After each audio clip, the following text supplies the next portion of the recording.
ఆ ప్రాంతంలోనే అందజేయాలి అనేటువంటి ఒక గొప్ప ఆలోచనతో ఈ కార్యక్రమానికి శ్రీకారం చుట్టారు. ఇంత గొప్ప కార్యక్రమాన్ని ఆల్రెడీ జగనన్న ప్రభుత్వంలో మనం ఒక 5 మెడికల్ కాలేజ్ స్టార్ట్ చేసుకున్నాము. ఇంకొక 5 మెడికల్ కాలేజెస్ స్టార్ట్ చేసేందుకు అన్ని విధాలుగా కూడా మ్యాక్సిమం ఎఫర్ట్స్ మనం పెట్టి రిక్రూట్మెంట్ కంప్లీట్ చేసి ఇంకా ఒక కొంత complete work pending works complete చేస్తే అవి అందుబాటులోకి తీసుకొచ్చే దశ దాకా కూడా మనం పూర్తి చేసాం. ఇంకా ఒక 7 మనం ఉంటే ఈ సంవత్సరం ప్రారంభించేలా కూడా యాక్షన్ ప్లాన్ చేసుకున్నాం. మరి ఈ రోజున అన్నిటినీ కూడా చంపేస్తూ చంద్రబాబు నాయుడు గారు తీసుకున్నటువంటి నిర్ణయాన్ని వైఎస్ఆర్ కాంగ్రెస్ పార్టీ వ్యతిరేకిస్తుంది. ప్రజల తరఫున వైఎస్ఆర్ కాంగ్రెస్ పార్టీ మరి ఈరోజు ఈ ప్రభుత్వాన్ని ప్రశ్నిస్తోంది. ఉదాహరణకి మనం చూసినట్టయితే మనము ఒక గవర్నమెంట్ మెడికల్ కాలేజ్లో మనకు అఫిలియేట్ అయినటువంటి బోధన హాస్పిటల్ ఏదైతే ఉంటుందో ఆ గవర్నమెంట్ బోధన హాస్పిటల్కి ఒక రోగి ఒక పేదవాడు ఆ హాస్పిటల్కి వస్తే అక్కడ మన జగనన్న హయాంలో చూస్తే అక్కడ ఆ రోగికి వచ్చినటువంటి ఆ పేదవాడికి ఓపీ ఫ్రీ, ఆ తర్వాత డాక్టర్ కన్సల్టేషన్ ఉంటుంది అది ఫ్రీ. ఆ డాక్టర్ కన్సల్టేషన్ తర్వాత ఆ రోగికి ఏదైనా మందులు రాస్తే ఆ మందులు ఫ్రీ. లేదు ఏదన్నా టెస్టులు చేసుకోమని అతనికి ఉన్నటువంటి పరిస్థితి వల్ల ఓ సిటీ స్కానో ఓ ఎంఆర్ఓయో ఒక ఎక్స్రేయో లేదా ఏదైనా బ్లడ్ టెస్టులు ఏదైనా చేసుకోమంటే అవి ఫ్రీ. ఆ టెస్టుల తర్వాత ఆ రిపోర్ట్ తీసుకొని మళ్ళీ రీకన్సల్టేషన్కి వెళ్తే ఆ రీకన్సల్టేషన్ ఫ్రీ. లేదు మందులు వేసుకుంటే సరిపోతుంది, లేదంటే ఏదైనా సర్జరీ చేయాలో లేదా ఆపరేషన్ చేయాలో ఏదైనా థెరపీ చేయాలో ఏదన్నా చెప్పినా ప్రతి అక్కడున్నటువంటి ఏ ట్రీట్మెంట్ ఆ డాక్టర్ సజెస్ట్ చేసినా కూడా అది ఫ్రీయే. అక్కడ ఆ పేదవాడికి ₹1 కూడా తన సొంత ఖర్చు లేదు, తన మీద ఏ భారం పడట్లేదు. ప్రభుత్వంగా జగనన్న తీసుకున్నటువంటి బాధ్యత. ఈ రోజున చంద్రబాబు నాయుడు గారి నాయకత్వంలోని కూటమి ప్రభుత్వం వచ్చాక ఇవన్నీ మీరు అమ్మకానికి పెట్టి ఈ రోజున పరిస్థితి ఏంటి? ఈ రోజున ఈ విధంగా ప్రైవేటైజేషన్ పద్ధతిలో పోతే ఒక పేదవాడు ఒక రోగి హాస్పిటల్కి వస్తే ఆ ఓపీకి డబ్బులు కట్టాలి, ఆ కన్సల్టేషన్కి డబ్బులు కట్టాలి. ఆ కన్సల్టేషన్ అయిపోయిన తర్వాత డాక్టర్ ఏదైనా మందులు చెప్తే ఆ మందులు డబ్బులు పెట్టి కొనుక్కోవాలి. లేదు ఇదే సిటీ ఎంఆర్ఐ స్కాను లేదా ఎక్స్రే లేకపోతే ఇంకో ఏదన్నా బ్లడ్ టెస్ట్లు రాశారంటే వాటికి డబ్బులు ఖర్చు పెట్టుకోవాలి. ఆ తర్వాత ఆ టెస్టులు రిపోర్ట్లు వచ్చాక మళ్ళీ రీకన్సల్ట్ డాక్టర్ని అయితే ఆ మందులతో తగ్గిపోతుందని చెప్పినా లేదా సర్జరీ చేయాలన్నా ఇంకో ఆపరేషన్ చేయాలన్నా ఇంకో థెరపీ చేయాలన్నా ఇంకోటి చెప్పినా వాటికి డబ్బులు ఖర్చు పెట్టాలి. ఈ భారం అంతా ఎవరి మీద పడుతుంది? ఈ భారం అంతా ఆ పేదవాడి మీద పడుతుంది. దీనివల్ల ఆ పేదవాడి పరిస్థితి ఏంటి? అప్పుల పాలైపోతాడు, దిక్కుచోచని పరిస్థితిలోకి వెళ్ళిపోతాడు. ఈ భారం బాధ్యత గల ప్రభుత్వంగా మీది కాదా అని నేను ఈ కూటమి ప్రభుత్వాన్ని ప్రశ్నిస్తున్నాను. జగనన్న ప్రభుత్వంలో అయితే ఇవన్నీ ఫ్రీగా పేదవాడికి మనం అందుబాటులోకి తీసుకొచ్చాము. ఈరోజు ప్రైవేటైజేషన్ పేరుతో కూటమి ప్రభుత్వం ఇవన్నీ కూడా పేదవాడి దగ్గర నుంచి డబ్బులు వసూలు చేసి ఈ విధంగా బిజినెస్ చేసుకుంటూ ఈ విధంగా సొమ్ము చేసుకుంటూ పేదవాడిని గాలికి వదిలేసినటువంటి పరిస్థితులు ఈరోజు ఈ ప్రైవేటైజేషన్ పద్ధతిలో నెలకొంటున్నాయి. ఇది ఇంకా పెరిగిపోతుంది. ఇది ప్రైవేటైజేషన్కి ప్రభుత్వంలో మనం కొనసాగిస్తే ఉండేటువంటి తేడా. ఇది మా జగనన్న హయానికి మీ ప్రైవేటైజేషన్ పద్ధతిలో మీరు నడిపించాలనుకుంటున్నటువంటి విధానానికి ఉండేటువంటి తేడా అని చెప్పి మీకు స్పష్టం చేస్తూ ఉన్నాను. ఇదే కాదు, మీరు చూస్తే ఒక గొప్ప ఆశయంతో ఒక గొప్ప సంకల్పంతో దేశ చరిత్రలో ఏ ముఖ్యమంత్రి ఏ రాజకీయ పార్టీలు ఎవ్వరూ చేయనటువంటి సాహసం, అలాంటి ఒక చరిత్ర క్రియేట్ చేస్తూ జగన్మోహన్ రెడ్డి గారు తన 5 ఏళ్ల పాలనలో 17 గవర్నమెంట్ కొత్త మెడికల్ కాలేజ్ని తీసుకురావాలని ఆలోచన చేసి దాని తగ్గట్టుగా అడుగులు వేసి మరి కాలేజీలో ప్రారంభించి ఈ విధమైనటువంటి అడుగులు వేసి నిరూపించారు. దీన్ని ఏ విధంగా నిర్వీర్యం కరుస్తున్నారో చూస్తూ ఉన్నాం. మనము ఈ మెడికల్ కాలేజ్ ఈ కొత్త మెడికల్ కాలేజ్లో ఎవరైతే వైద్య విద్య అభ్యసించాలనుకుంటున్నటువంటి విద్యార్థులు ఉంటారో వీళ్ళకి సంబంధించి మనము మన ప్రభుత్వ రంగంలో తీసుకొచ్చినటువంటి గవర్నమెంట్ మెడికల్ కాలేజ్కి సంబంధించి ఒక సగం ఫ్రీ సీట్స్, ఇంకొక సగానికి మనం కొంత ఫీజు పెట్టాం, ఓ ఫీ స్ట్రక్చర్ పెట్టాం. ఈ ఫీజు కూడా ఎందుకంటే ఈ సెల్ఫ్ ఫైనాన్సింగ్ పద్ధతి ఏంటంటే ఈ యొక్క మెడికల్ కాలేజ్ ఒక సర్వైవల్ కోసం, అంటే వాటికి సంబంధించినటువంటి ఫెసిలిటీస్ ఏమైతే కావాలో రెగ్యులర్గా వాటి రన్నింగ్ కోసం ఎక్కడ కూడా అంతరాయం కలగకుండా ఒక వరల్డ్ క్లాస్ ఫెసిలిటీస్తో చక్కటి వాళ్ళ యొక్క విద్య అభ్యసించడానికి ఎక్కడ కూడా ఇబ్బంది లేకుండా అంతరాయం కలగకుండా ఈ యొక్క ఫెసిలిటీస్ ఎవరి మీద కూడా ఆధారపడకుండా అవి వాటంతటా అవి రన్ అయ్యేదానికి ఈ ఫీజు అనేది మనం పెట్టాం. అంటే ఒక 50% ఫీజు ప్రైవేటైజేషన్ అంటూ వాటికి అవి సర్వై అవుతూ ముందుకు వెళ్ళాలి అనేటువంటి ఒక గొప్ప ఆలోచన ఈ ప్యాటర్న్ మనం తీసుకొచ్చాం. మనం ప్రభుత్వ రంగంలో ఉన్నటువంటి మెడికల్ కాలేజ్ విషయంలో పద్ధతిలో ఇవే మెడికల్ కాలేజెస్ ఏమవుతాయంటే ఈ ప్రైవేటైజేషన్ పద్ధతిలో ఏవో కొన్ని సీట్లు, ఈ ప్రైవేటైజేషన్ పద్ధతిలో ఇవే మెడికల్ కాలేజెస్ ఏమవుతాయి మిగతా సీట్లన్నీ ఏవో కొన్ని లక్షలకి కోట్ల ఫ్రీగా ఇస్తారు, అమ్ముకుంటారు. ఇక మిగతా సీట్ల పేద విద్యార్థి మన కొన్ని లక్షలకి వైద్య విద్య అభ్యసించాలంటే అంటే కోట్ల రూపాయలు ఎక్కడ తీసుకున్నారు, ఈ భారం ఎవరి మీద పడుతుంది? వైద్య విద్య అభ్యసించాలంటే ఇక ఈ విద్య అభ్యసించాలంటే కోట్ల రూపాయలు పేద విద్యార్థుల భారం ఎవరి మీద పడుతుంది? ఎవరు బాధ్యత తీసుకుంటారు? ఇక ఈ విద్య అభ్యసించాలంటే ఈ పేద విద్యార్థుల పరిస్థితి ఏంటి? ఎవరు బాధ్యత తీసుకుంటారు? ఈ ప్రైవేటైజేషన్ వల్ల ఈ విద్యార్థుల ఆశయాన్ని డాక్టర్ విద్య అభ్యసించాలనేటువంటి వీళ్ళ ఆలోచనని చంపేస్తున్నారు.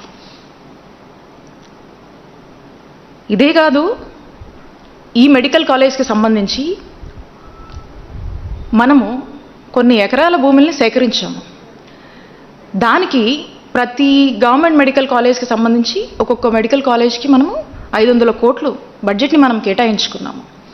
ఇంత కేటాయించి ఆల్రెడీ ఈ ల్యాండ్ కొంత ప్రభుత్వ ల్యాండ్, కొంత మనము అక్వైర్ చేసినటువంటి ల్యాండ్ పెద్ద ఎత్తున ఖర్చు చేసి ఈ ల్యాండ్ మనం లే చేసినటువంటి ఇన్ఫ్రాస్ట్రక్చర్ ఫెసిలిటీసు, మనం చేసినటువంటి రిక్రూట్మెంట్స్ ఇవన్నీ ఇలా ఉండగా దీన్నంతా కూడా చాలా చవక్కి ఈ ప్రైవేట్ వాళ్లకు అమ్ముకుంటూ ఒక వ్యాపారం చేస్తూ ఒక స్కామ్కి తెరలేపారు ఈ కూటమి ప్రభుత్వం.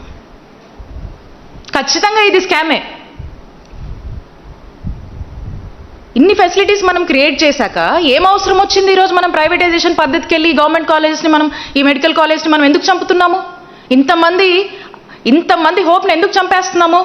ఉచితంగా ఇంతమంది ప్రజలకు మనము అందజేయాల్సినటువంటి ఫ్రీ వైద్యాన్ని ఎందుకు మనము ఈరోజు ఒక బిజినెస్ మోడల్లో చూపిస్తున్నాము? అంటే పేదవాడి ఆరోగ్యం పట్ల ఏ మాత్రం కూడా బాధ్యత లేని ప్రభుత్వంగా ఈరోజు కూటమి ప్రభుత్వం వైద్య ఆరోగ్య రంగంలో వ్యవహరిస్తుందని స్పష్టమవుతుంది. ఇదేదో మేమంటుంది కాదు, మీరు వచ్చి గ్రౌండ్లోకి వచ్చి చూడండి. ఈ రాష్ట్ర ప్రజల్లోకి మీరు వచ్చి చూడండి, ఈ రాష్ట్ర ప్రజలు చెప్తారు మీకు. ఈ విధంగా వెళ్తూ ఉన్నారు. ఖచ్చితంగా మేము చెప్తా ఉన్నాం, ప్రజల పక్షాన వైఎస్ఆర్ కాంగ్రెస్ పార్టీ డిమాండ్ చేస్తూ ఉంది. మేము ఈ ప్రైవేటైజేషన్ పద్ధతిని వైఎస్ఆర్ కాంగ్రెస్ పార్టీ వ్యతిరేకిస్తుంది. నిన్న మా నాయకుడు జగన్మోహన్ రెడ్డి గారు స్పష్టంగా వారి యొక్క స్టాండ్ని తెలియజేశారు. వారు అడిగిన ప్రశ్నలకి ఎవరు కూడా సమాధానం చెప్పట్లా. ఎవరో ఒకరు సమాధానం చెప్పండి. ఎవరు సమాధానం చెప్పట్లా. ఖచ్చితంగా మేము చెప్తా ఉన్నాము, మా నాయకుడు చెప్పారు, వైఎస్ఆర్ కాంగ్రెస్ పార్టీ మా స్టాండ్ ఇదే.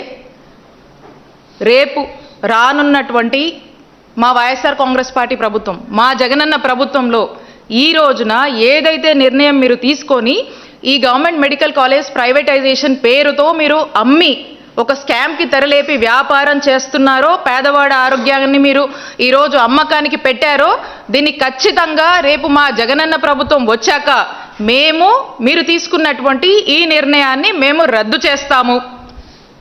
దీన్ని రద్దు చేస్తాము, మళ్ళా ఈ గవర్నమెంట్ మెడికల్ కాలేజ్ అన్నీ కూడా తిరిగి గవర్నమెంట్లోనే కొనసాగిస్తూ పేద ప్రజలకు ఉచిత వైద్యాన్ని అందజేస్తామని చెప్పి మా నాయకుడు చెప్పాడు. ఈరోజు నేను కూడా చెప్తా ఉన్నాం, మేమందరం కూడా చెప్తా ఉన్నాం.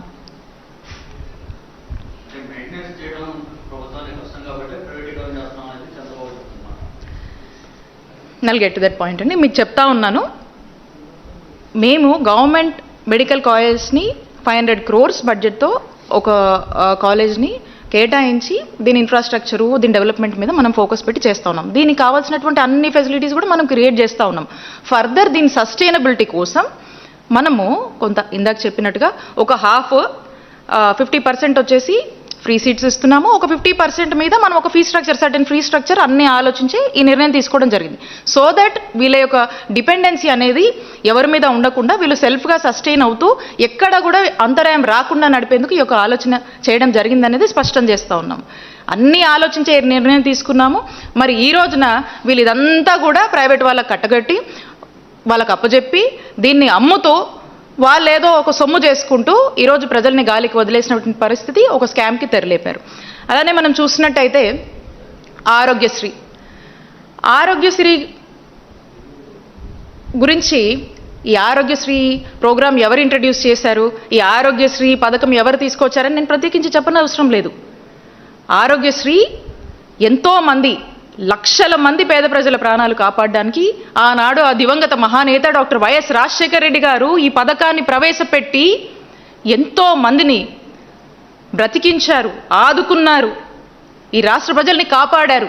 ఇలాంటి ఒక గొప్ప పథకం దేశానికే ఆదర్శంగా నిలిచింది. ఈరోజు దేశంలో ఉన్నటువంటి దాదాపు అన్ని రాష్ట్రాలు కూడా ఆరోగ్యశ్రీ అనేటువంటి ప్రోగ్రామ్ని వాళ్ళందరూ కూడా ఈ ట్రస్ట్ని ఫాలో అవుతూ అమలు చేస్తూ మరి ముందుకు వెళ్తున్నటువంటి పరిస్థితి. ఆంధ్రప్రదేశ్లో ఆరిజిన్ అయినటువంటి ఈ గొప్ప పథకం దేశానికి ఆదర్శంగా నిలిచినటువంటి పరిస్థితుల్లో ఈ రోజున కూటమి ప్రభుత్వం వచ్చాక అసలు ఈ ఆరోగ్యశ్రీనే లేకుండా చేస్తూ ఉన్నారు. హైబ్రిడ్ మోడల్ అంటున్నారు, అదేదో ఇన్సూరెన్స్ మోడల్ అని మాట్లాడుతూ ఉన్నారు.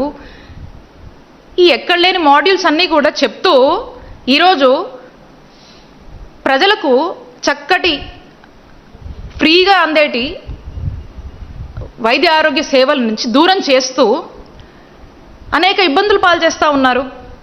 మనం చూసినట్టయితే ఆరోగ్యశ్రీ, జగనన్న ఆరోగ్యశ్రీని 3257 ప్రొసీజర్స్కి పెంచి 25 లక్షల వరకు కూడా ఆ లిమిట్ని పెంచి దాదాపు మన రాష్ట్రంలో 90% పైగా ఉన్నటువంటి కుటుంబాలు ఈ ఆరోగ్యశ్రీని ఈరోజు అవైల్ చేసుకుంటూ చక్కగా వెళ్తున్నటువంటి పరిస్థితి నుంచి ఈరోజు అసలు ఈ రాష్ట్రంలో ఆరోగ్యశ్రీ ఉందా లేదా, అమలు అవుతుందా లేదా, ఏ హాస్పిటల్ పోవాలి, వెళ్తే చూస్తారో లేదో అన్నటువంటి భయంలోకి ఈరోజు ప్రజలు నెట్టినటువంటి పరిస్థితి. మా నాయకుడు జగన్మోహన్ రెడ్డి గారు జగనన్న ప్రభుత్వంలో బ్రహ్మాండంగా ఈ ఆరోగ్యశ్రీ ట్రస్ట్ కింద 3600 కోట్లు సంవత్సరానికి మనం ఖర్చు చేస్తూ గొప్పగా ఈ ఆరోగ్యశ్రీ పథకాన్ని, ఈ ప్రోగ్రామ్ని మనం అమలు చేసినటువంటి పరిస్థితి. ఈ రోజున వీళ్ళు చెప్తా ఉన్నారు, వీళ్ళకి 100 కన్ఫ్యూజన్స్ ఉన్నాయి. అసలు ఈ ఆరోగ్యశ్రీని ఇన్సూరెన్స్ మోడల్లోకి తీసుకువెళ్లాల్సినటువంటి అవసరం ఏంటి, దానివల్ల వచ్చే అడ్వాంటేజెస్ ఏంటో చెప్పాలి. ఏదో ప్రీమియం అంటారు, ఏదో ఇన్సూరెన్స్ మోడల్ అంటారు, ఇంకేంటేంటో అంటున్నారు. దాని మీద వాళ్ళకే స్పష్టత లేదు. క్లారిటీ ఇవ్వండి. అసలు మీరు ఎందుకు వెళ్ళాలనుకుంటున్నారు, వెళ్తే ఏంటి, వెళ్ళడం వల్ల అడ్వాంటేజెస్ ఏంటి, దీనివల్ల ప్రజలకు ఏ విధంగా మేలు అవుతుంది. ఫర్ ఎగ్జాంపుల్, ఉదాహరణకి మనం చూస్తే ఒక వ్యక్తి ఈ ఇన్సూరెన్స్ మాడ్యూలే గనక ఉంటే ఏదైనా ఒక జబ్బు వచ్చి ఆ హాస్పిటల్కి వెళ్తే ఫర్ సపోజ్ ఒక 2 లక్షలు ఖర్చు అవుతుంది, 2 లక్షలు ఖర్చు అవుతుంది ఆ జబ్బు నయం కావడానికి అని చెప్తే అందులో 50,000 ఆరోగ్యశ్రీలో ఈ ఇన్సూరెన్స్ మాడ్యూల్లో మీకు లభిస్తుందండి అని చెప్తే ఇంకో 1,50,000 ఎక్కడి నుంచి ఈ వ్యక్తి పెట్టుకోవాలి, దీనికి ఎవరు రెస్పాన్సిబుల్ తీసుకుంటారు? ఇలాంటి పరిస్థితులకు ఇలాంటి కన్సర్న్స్ ఉన్నటువంటి ప్రజలకు ఏం సమాధానం చెప్పాలనుకుంటున్నారు ఈ కూటమి ప్రభుత్వం? ఇదే జగనన్న ప్రభుత్వంలో అయితే 25 లక్షల వరకు, అంతకన్నా మించి అంటే చాలా రేర్ కేసెస్. బట్ అయినా అది కూడా ప్రభుత్వం భరించింది. అలాంటి పరిస్థితులు ఉన్నాయి, భరించింది. భరిస్తామని జగన్మోహన్ రెడ్డి గారు మరి ఎంతో మందికి కూడా ఎంత ఖర్చు అయినా కూడా పెట్టుకున్నటువంటి పరిస్థితులు ఉన్నాయి. అలాంటిది మీరు ఏం చెప్తున్నారు ఈరోజు ప్రజలకి? ఏంటేంటో చెప్పి కన్ఫ్యూజ్ చేస్తున్నారు. ఒక క్లారిటీ ఇవ్వండి, ఒక స్పష్టత ఇవ్వండి. మీరు బ్రహ్మాండం 3600 కోట్లతోనే ఆరోగ్యశ్రీని మనం జగనన్న హయాంలో బ్రహ్మాండంగా అమలు చేశాం ట్రస్ట్ కింద. మీరు ఈ ప్రీమియం అని ఇవ్వని అవ్వని ఏదేదో చేసి మీరు చెప్తున్న అన్ని ఇంకేటేటో చేయాలంటే ఖచ్చితంగా ఒక 5000 కోట్ల కన్నా కూడా ఎక్కువ అవుతుంది ఖర్చు. దాంట్లో కూడా మళ్ళీ గ్యారెంటీ లేదు. ఇందాక ఎగ్జాంపుల్ చెప్పాను కదా, ఓ కొంత వస్తుంది. అసలు ఆరోగ్యశ్రీ వర్తిస్తుందా లేదా అనే కన్ఫ్యూజనే ప్రజల్లో చాలా ఉంది. చూడట్లేదు హాస్పిటల్స్. మరి అంత ఖర్చు అయ్యేటువంటి పరిస్థితి ఉంటుంది. మరి అంత ఖర్చు చేస్తూ ఆ ఇన్సూరెన్స్కి మోడల్కి ఈ హైబ్రిడ్ మోడల్స్కి వెళ్ళాల్సినటువంటి అవసరం ఏముందో చెప్పాలి మీరు.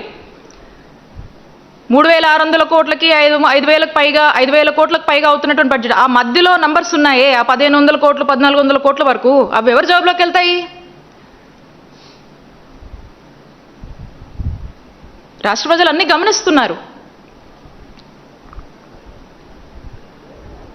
అలానే ఇప్పుడున్నటువంటి ఈ ట్రస్ట్ని కంటిన్యూ చేస్తూ నెట్వర్క్ హాస్పిటల్స్ 4000 కోట్ల వరకు కూడా మీరు చెల్లించాలి. ఒక 600 కోట్లు ఏదో చెల్లించి వాటికి ఇవ్వకుండా వాటిని గాలికి వదిలేశారు.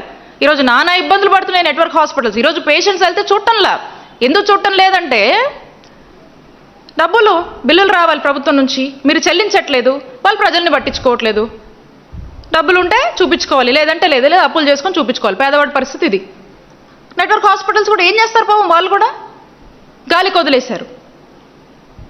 డబ్బులు వస్తే వాళ్ళు వైద్యం చేయడానికి సిద్ధంగా ఉన్నారు. వాళ్ళకి చెల్లించాల్సినటువంటి బకాయిలు చెల్లించి వాళ్ళని ఎంకరేజ్ చేస్తే బ్రహ్మాండంగా ఈ ఆరోగ్యశ్రీ ట్రస్ట్ కింద వైద్య ఆరోగ్య సేవలు అందించవచ్చు, వైద్య ఆరోగ్య రంగానికి ప్రాణం పోయొచ్చు. కానీ మీరు ప్రాణం తీయాలనుకుంటున్నారు. ప్రజల ప్రాణాలతో మీరు ఆడుకుంటున్నారు ఈరోజు. ఎందుకు ఇదంతా చేస్తున్నారంటే, ఇవన్నీ మంచి పనులు చేసినా ఈ పేరు ఆ దివంగత మహానేత డాక్టర్ వైఎస్ రాజశేఖర రెడ్డి గారికే పేరు వస్తుంది, మా నాయకుడు జగన్మోహన్ రెడ్డి గారికే పేరు వస్తుంది. కాబట్టి ఈ పేరు ప్రజల్లోంచి పూర్తిగా చెరిపేయాలనేటువంటి ఒక దురాలోచనతో మీరు ఇవేవీ లేకుండా చేస్తూ ఉన్నారు. అదే మనకు స్పష్టమవుతా ఉంది.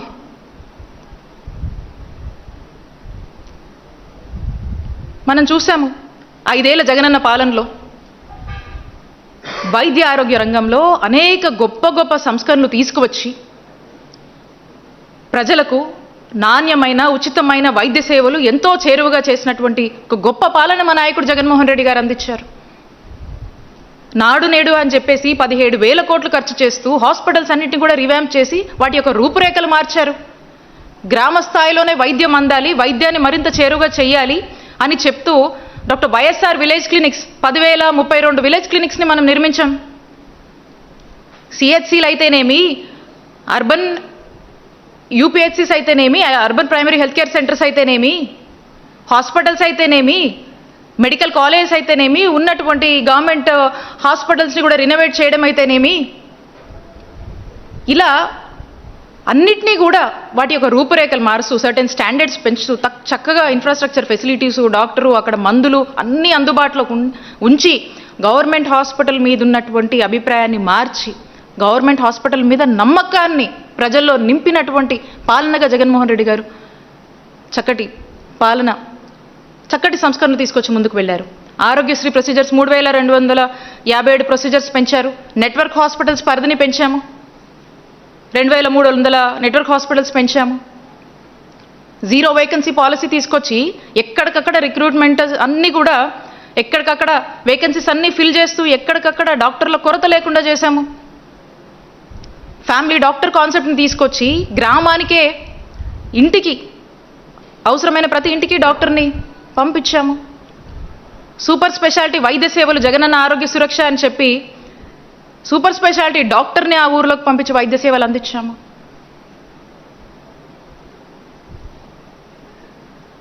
నూతన గవర్నమెంట్ మెడికల్ కాలేజ్ తీసుకురావాలి, ప్రివెంటివ్ టెరిషరీ కేర్ని ఇంకా బలోపేతం చేయాలి, ప్రజల వద్దకే సులువుగా వైద్య సేవలు అందించాలని చేసినటువంటి ప్రతి ఒక్క ఆలోచనని, తీసుకొచ్చినటువంటి ప్రతి ఒక్క సంస్కరణని ఈరోజు క్రమంగా కూడా మీరు ఈరోజు నీరుగారుస్తున్నారు, ఒక రకంగా చంపేస్తున్నారని చెప్పచ్చు.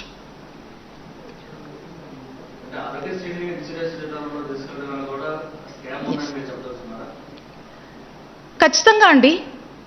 ఏదో మోటివ్ లేనిది ఎందుకు వెళ్ళాల్సినటువంటి అవసరం ఏమింది? అందుకని చెప్తా ఉన్నాను, ఎవరు మాట్లాడతారో మాట్లాడమనండి. జగన్మోహన్ రెడ్డి గారు అడిగినటువంటి ప్రశ్నలకు చెప్పినటువంటి మాటలకు ఇప్పుడు కూడా ఏం సమాధానం లేదు. ఈరోజు మేము ప్రజల పక్షాన వైఎస్ఆర్ కాంగ్రెస్ పార్టీ ప్రశ్నిస్తోంది, అసలు మీరు క్లారిటీ ఇవ్వండి, ఈ విధానానికి మీరు వెళ్లాల్సినటువంటి అవసరం ఏముంది? హైబ్రిడ్ ఇన్సూరెన్స్ మోడల్ ఎందుకు వెళ్తున్నారు? చాలా వరకు మనం చూసాము, మన దేశంలో అనేక స్టేట్స్ ఈ మాడ్యూల్స్ని అడాప్ట్ చేసుకొని ఇంప్లిమెంట్ చేసి ఇదొక ఫెయిల్యూర్ మోడల్ అని చెప్పి మళ్ళా ట్రస్ట్ మాడ్యూల్లోనే రన్ చేస్తున్నటువంటి అనేక ఎగ్జాంపుల్స్ ఉన్నాయి. This is a failure model. ఒకసారి రెఫర్ చేసి మిగతా స్టేట్స్ కూడా తెప్పించుకొని చూడండి, వాళ్ళేం చేయలేక కాదు.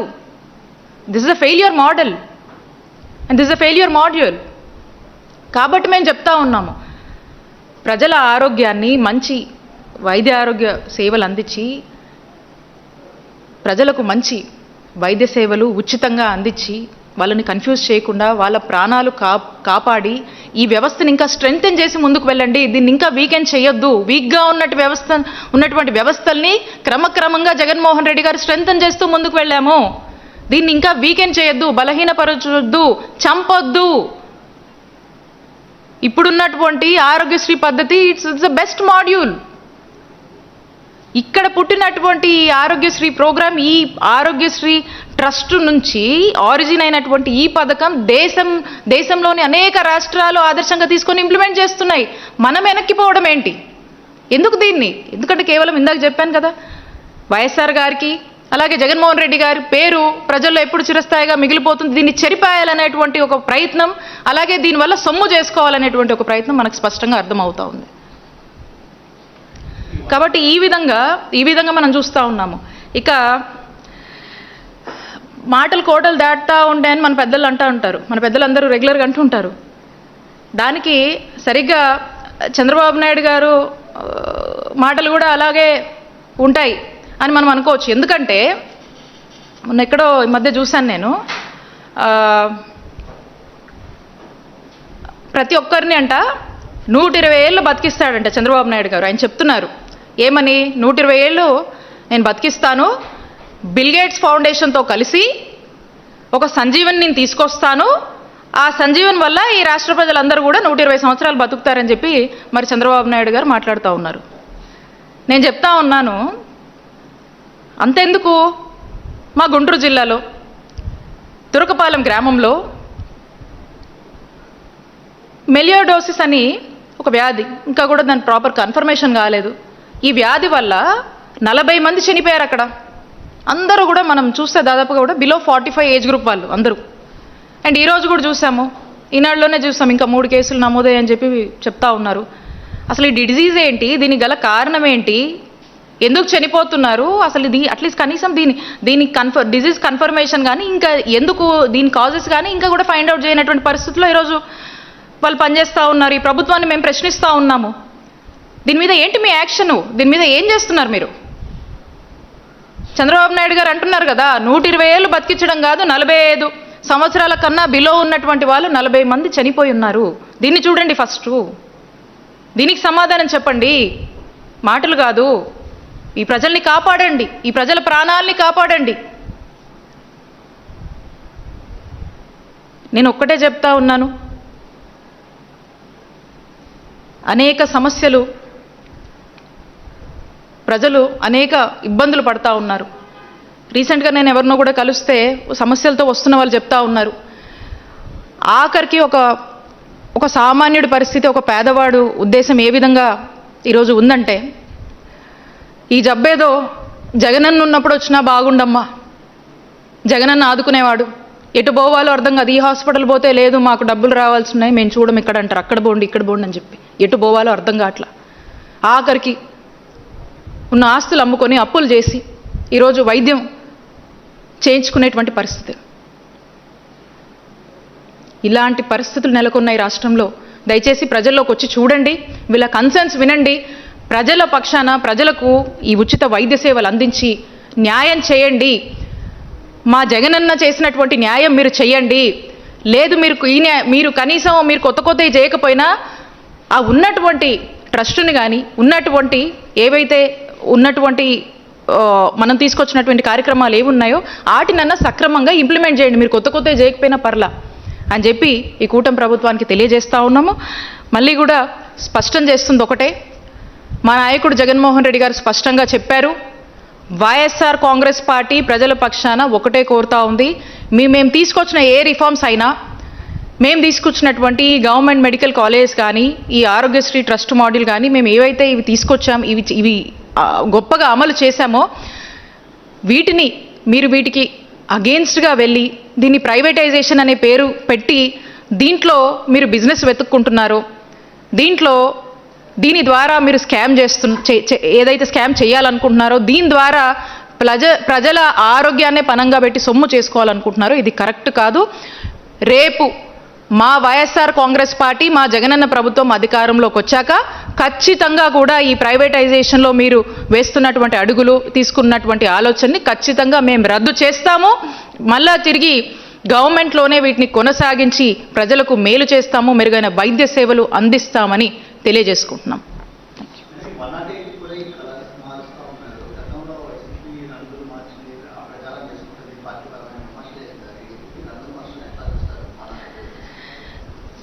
మీకు ఇందాక మా మాటల్లో స్పష్టంగా చెప్పాము, వీళ్ళకి ఎంతసేపు కూడా ఆరోగ్యశ్రీ అంటే ప్రజలకి వైఎస్ రాజశేఖర రెడ్డి గారు గుర్తొస్తారు, జగన్మోహన్ రెడ్డి గారు గుర్తొస్తారు. ఈ పేరుని పూర్తిగా ప్రజల్లోంచి తొలగించాలి, దీన్ని చెరిపేయాలి. అది చెరిపేయలేరు, అయినా దీన్ని చెరిపేయాలి అని చెప్తూ చేస్తున్నటువంటి ప్రయత్నాలే తప్పితే ఇక్కడ ఒక పేదవాడికి మంచి చేద్దామని కానీ ఉచితంగా వైద్య సేవలు అందిద్దాము, పేదవాడు ఆరోగ్యం కాపాడదాము అనేటువంటి ఉద్దేశాలు ఏమీ లేవు. దాంట్లో భాగంగానే చేస్తున్నటువంటి ప్రయత్నాలు ఇవి, ఈ రంగులు మార్చడం కానీ ఇంకోటి కానీ ఇవన్నీ వీటి మీద ఉన్నటువంటి దృష్టి ఈరోజు చక్కటి వైద్య సేవలు అందిస్తాం అనేటువంటి ఆలోచన ఈ కూటమి ప్రభుత్వానికి లేదు. Any question?